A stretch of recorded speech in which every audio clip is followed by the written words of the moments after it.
మీ business promotion ads కోసం లేదా పుట్టినరోజులు, వివాహ వార్షికోత్సవాలు, పదవీ విరమణలు మొదలగు అన్ని కార్యాలకు మా 69 టీవీని సంప్రదించగలరు. మాజీ మంత్రివర్యులు సింగిరెడ్డి నిరంజన్ రెడ్డి జూబ్లీహిల్స్ ఉప ఎన్నికలో భాగంగా రహమత్ నగర్ అమర్టీ పాయింట్లో మాట ముచ్చట కార్యక్రమంలో పాల్గొనడం జరిగింది.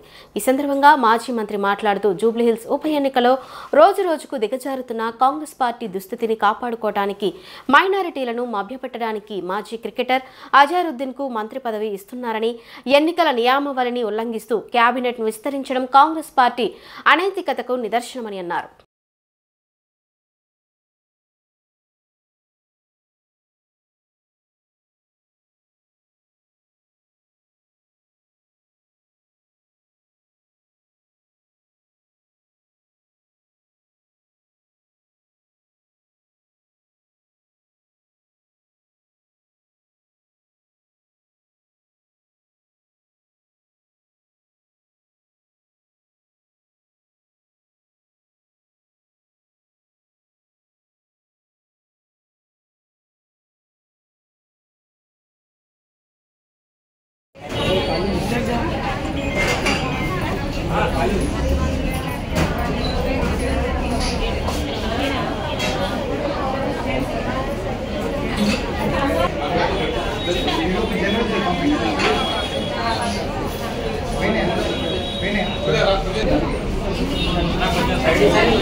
GPS signal lost.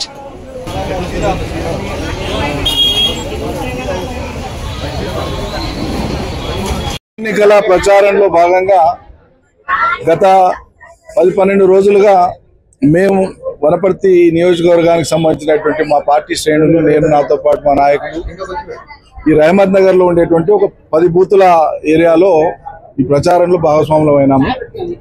ఇక్కడ ఉండేటువంటి మొత్తం 10 బూతులకు సంబంధించినటువంటి అన్ని ఏరియాస్ అంతా కూడా, బస్తీలంతా కూడా తిరుగుతున్నాం. ప్రజలందరినీ కూడా పర్సన్ టు పర్సన్, వ్యక్తి నుంచి ప్రతి వ్యక్తిని కలుస్తూ ఉన్నాం. ఈరోజు ప్రత్యేకంగా అన్ని ఛాయ కూడళ్ల దగ్గర, టీ పాయింట్స్ కావచ్చు, ఛాయ్ హోటల్స్ కావచ్చు, ఛాయ్ బిస్కెట్తో పాటు ఇక్కడ హోటల్కి వచ్చేటువంటి సందర్శకులు కానీ, హోటల్ యజమానులు కానీ, వర్కర్స్ కానీ వీళ్ళందరితో కూడా సంభాషించేటువంటి ఒక ప్రత్యేక కార్యక్రమం ఇవాళ పార్టీ పిలిపించింది మొత్తం హైదరాబాద్లో. సో అందులో భాగంగా ఈ టీ పాయింట్కి వచ్చినాం. మేము టీ యజమానితోనే మాట్లాడినాము. వాజిద్ ఆయన పేరు. ఆయన చెప్తుండే క్లియర్గా పలు విషయాలు చెప్పినాడు ఇప్పుడు మీ ముందే. ఒకటి, గోపీనాథ్ గారు చాలా మంచి వ్యక్తి ఉండే, ఉత్తముడు ఉండే. దురదృష్టవశాత్తు ఆయన మరణం సంభవించింది. ప్రజలకు అందుబాటులో ఉండేవాడు, సేవాభావం కలిగినటువంటి మనిషి, డౌన్ టు అర్త్ ఉండేవాడు.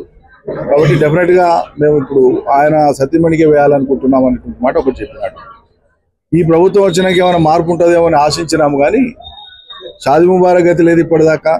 నీళ్ల బిల్లులు, కరెంట్ బిల్లులు వస్తున్నాయి. ఇంతకుముందు వాటర్ కేసీఆర్ ఫ్రీగా ఇచ్చిండి, ఇప్పుడేమో నీళ్లు తీసుకుంటున్నారు. ఆయన కొడుకు ఏదో కాలేజ్ చదువుతున్నట్లుంది, ఫీజు రియంబర్స్మెంట్ లేదు ఇప్పటిదాకా. అదేవిధంగా మార్పు ఏదన్నా మునుపటి కంటే మెరుగుంటుందేమో అనుకుంటానంటే మునుపటి కంటే అధ్వానంగా ఉంది. మునుపు ఉన్నదానికి మించి జరగాలనుకుంటానంటే అధ్వానంగా ఉంది. ఇప్పుడు మునుపు బాగుండే. పారిశుద్ధ్యం అంతా కూడా మీరు చూస్తున్నారు కదా, ఎంత అధోగతి. ఎక్కడ చూసినా కూడా చెత్త పేరుకొని ఉంది, నడవడానికి వస్తలేదు. అటువంటి దుర్గంధం ఉంది ప్రాంతం అంతా కూడా. ప్రభుత్వం ఏం చేస్తుంది అన్నట్లు ఆయన చెప్తున్నారు. మేము ఒకటే ఈ సందర్భంగా చెప్పేది, ఈ ప్రభుత్వానికి, కాంగ్రెస్ పార్టీకి కానీ, కాంగ్రెస్ ప్రభుత్వానికి కానీ తెలంగాణ రాష్ట్రాన్ని నిర్మాణం చేయాలి, నవనిర్మాణం చేయాలనేటువంటి భావన ఏనాడు వాళ్ళకి లేదు. విధ్వంసమే వాళ్ళకి తెలుసు. హైడ్రా పేరుతో విధ్వంసము,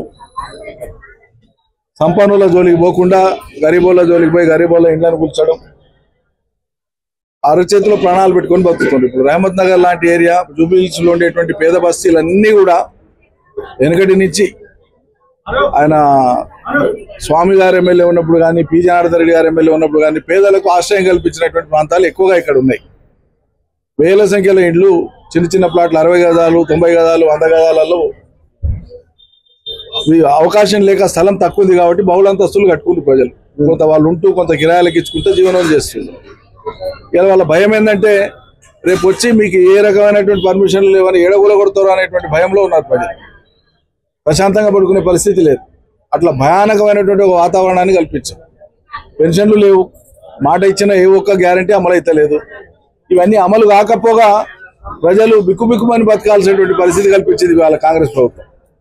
దీనికి మించి ఇప్పటికిప్పుడు మైనార్టీల మీద 2 ఏళ్ళైంది సర్కారు ఏర్పడి, 2 ఏళ్ల నుంచి కేబినెట్ లోకి ఒక మైనార్టీ మంత్రిని తీసుకోవడానికి ఏం ఆటంకం ఉండే? ఆల్రెడీ ఇప్పుడు అదే చెప్తున్నాను, 2 ఏళ్ల నుంచి ఏం ఆటంకం ఉండే? అంత ప్రేమ ఉంటేనంటే మరి ఉప ఎన్నిక అయినాక తీసుకోవచ్చు కదా. ఈ ఉప ఎన్నిక ఆన్ లో ఉన్నప్పుడు ఇది ఒక రకంగా చెప్పాలంటే మోరల్లీ ఎలక్షన్ కమిషన్ నియమావళికి వ్యతిరేకం. కంప్లైంట్ చేశారు. అఫ్ కోర్స్ కేబినెట్ లో మైనార్టీ ఉండాలని మొదటి నుంచి మేము డిమాండ్ చేస్తున్నాం, కోరుతున్నాం. కానీ 2 ఏళ్ల కింద రేవంత్ రెడ్డి తను ప్రమాణం చేసినాడే ఒక మైనార్టీ మంత్రిని ఎందుకు ప్రమాణ స్వీకారం చేయించలేదు? కానీ ప్రజలు చాలా స్పష్టంగా ఉన్నారు. రేవంత్ రెడ్డి తప్పుడు హామీలు ఇచ్చి జాతీయ స్థాయిలో కాంగ్రెస్ పార్టీని ఫిక్స్ చేసేసిండు, మ్యాచ్ ఫిక్సింగ్ చేసి ఇరికిచ్చేసిండు. ఖర్గేని ఇరికిచ్చిండు, సోనియాని ఇరికిచ్చిండు, రాహుల్ ఇరికిచ్చిండు, ప్రియాంకని ఇరికిచ్చిండు.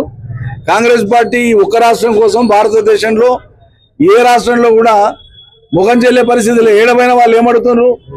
అక్కడ తెలంగాణలో ఎలగబెట్టి వచ్చినామని హామీలు ఇచ్చి 2 ఏళ్ల కింద హామీలు ఇచ్చి ఇలాంటి కూడా అమలు అయితే ఇలా మాకు వచ్చి కొత్తగా చెప్తున్నా అని ప్రశ్నిస్తున్నాం. అంటే రేవంత్ రెడ్డి కాంగ్రెస్ పార్టీని ఇరికిచ్చిండు ఒక రకంగా చెప్పాలంటే. అట్లా ఇరికిచ్చిన రేవంత్ రెడ్డి ఇప్పుడు మైనార్టీ ఓట్ల కోసం అజరుద్దీన్ ఇరికిద్దాం అనుకుంటున్నాడు. ఆయనకు ఎమ్మెల్సీ లేదు ఇప్పటిదాకా. సరే రేపు అవుతుందా కాదా తెలియదు. అజరుద్దీన్ ఒక క్రికెటర్ గా దేశంలోని చాలా మంది ఆయనను అభిమానించిండు, గౌరవించిండు. నేను కూడా ఒక అభిమాని ఆయన క్రికెటర్ గా.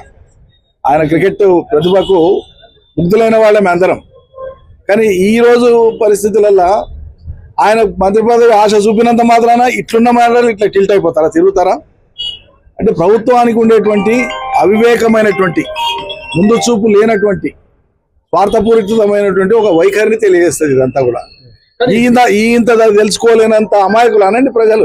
ఎంఐఎం క్యాండిడేట్ ఎవరిని పెట్టలేదు కాబట్టి ముస్లిం ఓట్స్ అన్ని కూడా కాంగ్రెస్ వైపు ఉంటాయి అనేది ఒక రకమైనటువంటి ఏమీ లేదు. అట్లా మీరు వేగోటాలు తీసుకొని పోయి ముస్లిం ప్రజల ముందు పెట్టాడు కండి. గత 10-12 రోజులుగా మీ మిత్రులు వివిధ ఛానల్ వాళ్ళు, యూట్యూబర్లు అడుగుతున్నారు కదా, ఎవరైనా మేము కాంగ్రెస్ కి వేస్తామన్నా ముస్లింలు కనిపించింది మీకు? हम बराबर केसीआर को डालेंगे, जो करे हमको आज तक जो करे केसीआर ही करे.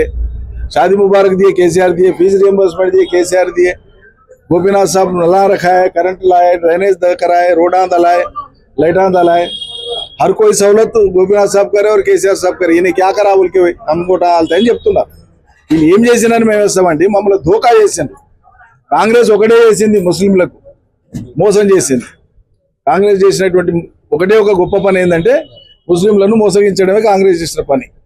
ఇవాళ అజరుద్దీన్ కు మంత్రి పదవి ఇవ్వచూపడం ద్వారా కూడా మరో పెద్ద మోసానికి పాల్పడింది.